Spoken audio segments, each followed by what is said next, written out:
नहमदुहु व नुसल्ली व नुसल्लिमु अला रसूलिल करीम अम्मा बाद फ़ऊज़ु बिल्लाहि मिनश शैतानिर रजीम बिस्मिल्लाहिर रहमानिर रहीम। मुअज़्ज़ज़ नाज़रीन, फ़ितनों का दौर है। आए दिन कोई ना कोई नए से नया फ़ितना खड़ा हो जाता है और हमें समझ नहीं आती कि ये मौलवियों को हो क्या गया है। अब ये क्लिप देखिए इस खबीस शख्स का और फिर मैं इस पर तबसरा करता हूँ। से और भी बार बार शायद बताए जाने की जरूरत है कि ये हिंदू काफिर है कि नहीं है। क्या है ये चीज, जरा इसको क्लियर कीजिए। देखिए, चार टर्मिनोलॉजी यूज होती है। मैं बार बार कहता हूं, हमारे यहां बहुत पहले फतवा आलमगीरी में यह फैसला हुआ कि अगर काफिर कहने से किसी को तकलीफ होती है तो उसे काफिर नहीं कहा जा सकता, नंबर एक। नंबर दो, जहां काफिर का लफ्ज इस्तेमाल हुआ है वो उसके लिए है जो लड़ने वाला हो। तीसरी बात यह है कि एक अहले किताब होते हैं, मुशरिक होते हैं, काफिर होते हैं, मुसलमान होते हैं, मुनाफिक होते हैं। 4-5-6 टर्मिनोलॉजी अलग अलग इस्तेमाल हुई।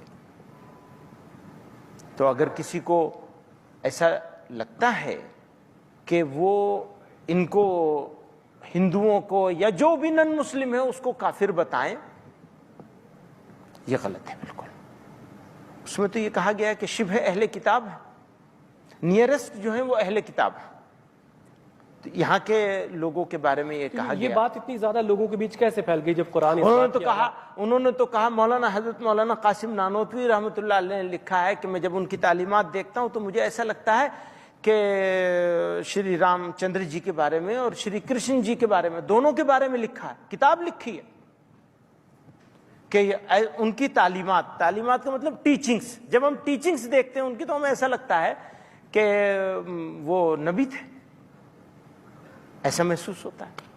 आप देखिए कि ये बंदा हिंदुस्तान में बैठा हुआ है और दारुल उलूम देवबंद का ये बहुत बड़ा मुफ्ती बना हुआ है और अपने आप को ये इस्लाम का पासबान और ठेकेदार कहता है। लेकिन इसकी जुर्रत देखिए कि उस हिंदू के सामने बैठ के ये लफ्ज़ नहीं कह सका कि हिंदू काफिर हैं और इस्लाम के साथ इतना बड़ा खिलवाड़ कर रहा है, इस्लाम की धज्जियां बखेर रहा है। ये कह रहा है कि काफिर को पसंद ना हो तो उसे काफिर भी नहीं कह सकते। और माज़ अल्लाह, यानी जो वाज़े बुत परस्त हैं, जो वाज़े बिल्कुल सरी काफिर हैं, यानी रोज़ाना उनकी वीडियोस चलती हैं और उनकी फिल्मों में, उनके पूरे हिंदुस्तान में जो बिल्कुल एक वाज़े मसला है कि पूरी हिंदू कौम बुत परस्त है, चाहे वो पाकिस्तान में रहते हों, चाहे वो हिंदुस्तान में रहते हों या दुनिया के जिस कोने में भी रहते हों। ये बड़ा बिल्कुल सरी और वाज़े है कि वो बुत परस्त हैं और वो खबीस बुत परस्तों को कह रहा है कि ये शिब्ह आले किताब है। और फिर इस पर दलील देते हुए, यानी कासिम नानोतवी ने पता नहीं कितनी कितनी चवलें मारी हुई हैं, यानी उनके अपने बंदे बताते हैं। तहज़ीरुन नास उठा के देखिए। अब ये नहीं उसने मतलब कि जी भी इतना बड़ा ब्लंडर है कि जी कासिम नानोतवी ने कहा है कि जो बुत हैं हिंदुओं के, यानी कृष्ण और श्री राम जो बुत हैं, उनको वो कह रहा है कि वो मुझे लगता है कि ये तो कासिम नानोतवी ने लिखा है कि ये नबी है। माज़अल्लाह, अस्तग़फिरुल्लाह, यानी इतना बड़ा हमला इस्लाम पर वहां बैठ के किया और फिर कह रहा है कि जनाब मुसलमान हैं, मुनाफिक हैं और फलां हैं फलां। ओ भाई, उसने तो पूछा आपसे हिंदुओं का हुक्म है, मुनाफिक की तो बात ही नहीं की, आले किताब की तो बात ही नहीं की। और ये कहां लिखा हुआ है कि आप जनाब मतलब काफिर की रजामंदी ना हो तो उसे काफिर नहीं कह सकते, काफिर को खुशी ना हो तो आप काफिर नहीं कह। वैसे कौन सा काफिर है कि जो ये कहता है मुझे काफिर कहो? कौन सा काफिर खुश होके कहता है? और इतना बड़ा ब्लंडर टीवी पे बैठ के, यानी दोनों जुमले ही इंतहाई खतरनाक हैं। और मैंने पहले भी एक क्लिप में यह कहा था कि जो पाकिस्तान के देवबंदी उलमा हैं उनको सोचना चाहिए। ओ भाई मौलाना अल्लाह वसाया साहब, आप इसका कोई जवाब तो दें। उस मुफ्ती महमूद ने तो आलमी मजलिस से खत्म नबुव्वत की बुनियाद ही खत्म कर दी, आलमी मजलिस से नबुव्वत की बुनियाद ही खोद दी। उसने आलमी मजलिस नबुव्वत को बैन कर दिया है कि जब तक अपने मुखालिफिन से पूछ ना लें कि आपको पसंद है कि नहीं, हम आपको काफिर कहें।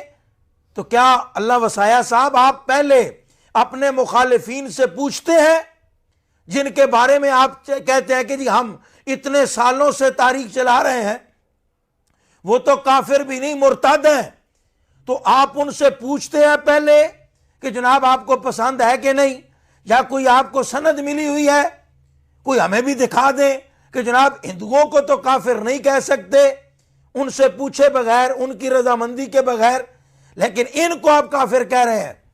हक नवाज जंगवी, आजम तारक, अली शेर हैदरी, भाई सिपाही सहाबा वाले आप जवाब दें ना कि हक नवाज जंगवी साहब जो है वो खड़े होकर स्टेज पे कौन सा नारा लगवाते थे, आजम तारक साहब स्टेज पे खड़े होकर कौन सा नारा लगवाते थे, सिपाही सहाबा वाले आज तक कौन सा नारा अपने स्टेजों पर लगाते हैं। और अगर किसी की मंशा के बगैर, किसी की रजामंदी के बगैर, किसी की खुशी के बगैर किसी को काफिर नहीं कह सकते, तो आप कौम को जवाब देना कि आप इतने सालों से उनकी मर्जी के बगैर ये काफिर काफिर के नारे क्यों लगा रहे हैं, ये किस दीन में लिखा हुआ है। और अगर ये दीन है जो आप बयान कर रहे हैं, अगर ये इस्लाम है जो आप बयान कर रहे हैं, तो फिर इंडिया में दारुल उलूम देवबंद में ये दीन क्यों नहीं बयान हो सकता। आपका दीन पाकिस्तान में और है, इंडिया में दीन और है, मक्का में दीन और है, जर्मनी में दीन और है, अमेरिका में दीन और है, कनाडा में और है। तारिक मसूद सिंध में होता है तो मंदिरों में जाता है, प्रसाद खाता है, और कनाडा में होता है तो फिर कुरान के खिलाफ बकवास करता है। आपने क्या तमाशा बना रखा है, उम्मत मुस्लिमा को आपने क्या समझ रखा है, और क्यों इस्लाम के साथ इस कदर जुल्म आप करते हैं। अगर आपके पांव में ताकत नहीं है, आप काफिर को काफिर कहने की जरूरत नहीं कर सकते, तो आप इस्लाम बयान क्यों करते हैं, आप दीन का नाम क्यों लेते हैं। अल्लाह तो अपने महबूब को यह फरमा रहा है कि कुल या अय्युहल काफिरून, इसका पंजाबी में माना है ऐ महबूब तू कह ओए काफिरो, और वो कहता है जनाब ये तो कह ही नहीं सकते किसी की मर्जी के बगैर, कुरान का इनकार कर रहा है। भाई कुल या अय्युहल काफिरून, इसका तर्जमा आप हमें करके बता दें। कहता है काफिर खुश ना हो उसको काफिर नहीं कह सकते, काफिर राजी ना हो उसको काफिर नहीं कह सकते। और मेरा रब कुरान में इरशाद फरमाता है इन्नल लज़ीना कफरू व मातू व हुम कुफ्फार उलाइका अलैहिम लानतुल्लाहि वल मलाइकति वन नास अजमईन। अल्लाह फरमाता है कि जो लोग काफिर हैं और फिर कुफर पर ही मर गए, उन पर अल्लाह की भी लानत है, मलाइका की भी लानत है, और तमाम लोगों की भी लानत है। तो क्या ये फतवा दोगे? क्या वो हिंदू समझते हैं कि हम लानत के मुस्तहिक हैं? क्या वो हिंदू ये पसंद करते हैं कि कुरान में हमें लानती कहा गया है? अगर वो कलमा नहीं पढ़ते, मुसलमान नहीं होते, जो पहले हिंदू मर चुके हैं या अब मौजूदा हिंदू हैं और वो हिंदू ही रहेंगे, अगर उन्होंने कलमा ना पढ़ा, मुसलमान ना हुए, तो क्या वो इस कुरानी हुक्म से आपके मुफ्ती के बकौल खारिज हो गए? यानी उन पर जब आप काफिर नहीं कह सकते तो लानतुल्लाहि वल मलाइकति वन नास अजमईन कह सकते हैं। यानी कोई शर्म भी होती है, कोई बंदे को थिक भी होती है, कोई बंदा खुद अकल भी रखता है। यार इतनी दीदा दरेली, इतनी दरीदादानी इस्लाम के खिलाफ कि बिल्कुल खुल्लम खुल्ला तुम लोग इस्लाम के मद्दे मुकाबिल आ गए हो। 100 अगर आपको कोई मजबूरी भी थी, उसके और सैकड़ों हीले बहाने हैं, लेकिन तुम अलाल ऐलान कह रहे हो कि हिंदुओं को, कभी कहते हो गाय की कुर्बानी नहीं हो सकती, कभी कहते हो पाकिस्तान की पे भी नहीं बनने देंगे, कभी कहते हो हिंदुओं को काफिर नहीं कह सकते, कभी पता नहीं क्या क्या तुमने मजाक बना रखा है। तो कौम को बताओ तो सही ना कि यहां का दीन क्या है और इंडिया का दीन क्या है। अगर वहां नहीं कह सकते तो मैं दोबारा फिर सवाल कर रहा हूं कि हक नवाज जंगवी साहब क्या करते रहे, आजम तारक साहब क्या करते रहे, अली शेर हैदरी साहब क्या करते रहे, मौलाना अल्लाह वसाया साहब क्या कर रहे हैं, ख्वाजा खान मोहम्मद साहब क्या करते रहे।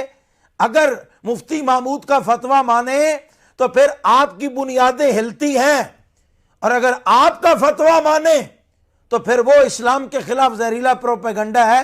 बहरहाल ये लिबरल्स को फायदा होता है। मैं पहले भी कई दफा बता चुका हूं, ये हमारी मजबूरी है कि जब बिल्कुल इस्लाम के खिलाफ इस तरह की बातें हों तो हम मजबूर हो जाते हैं।